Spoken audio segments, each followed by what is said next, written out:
The streets were calm. The parliament still stood. Newspapers still printed headlines. But in January 1975, Indian democracy was already holding its breath.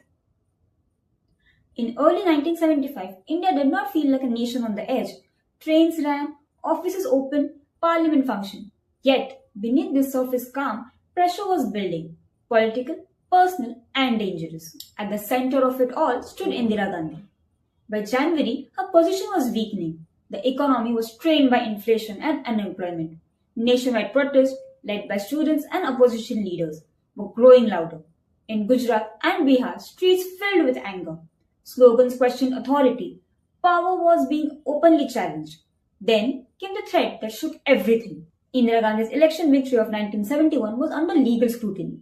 A court verdict loomed, one that could potentially strip her of office. For the first time since independence, a sitting prime minister faced the real possibility of removal through the judiciary. January 1975 was not dramatic. There were no midnight arrests yet, no censorship orders, no tanks. Instead, it was a month of closed rooms, quiet consultations, and hard decisions. Within the government, conversation shifted tone. Law was discussed not as protection but as control. Emergency provisions of the constitution were examined closely.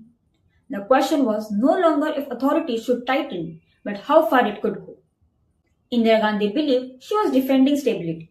Her supporters argued that chaos threatened the nation, that protests were pushing India toward anarchy. Critics warned that democracy itself was being cornered.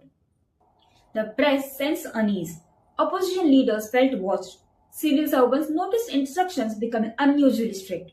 Power was concentrating silently. What makes January 1975 haunting is not what happened, but what did not. Democracy did not collapse suddenly. It wasn't attacked in public. It wasn't overthrown by force. It was prepared for suspension. By the time the emergency was officially declared on 25 June 1975, much of the groundwork had already been laid, mentally, legally, and politically.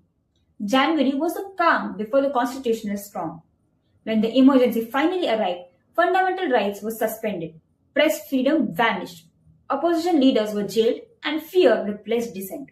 But the story truly begins earlier, in moments like January 1975, when power chose certainty over consent. This is why history remembers not just the day democracy was silenced, but the days when silence was decided. Follow for stories where history whispers before it screams. This is On This Day.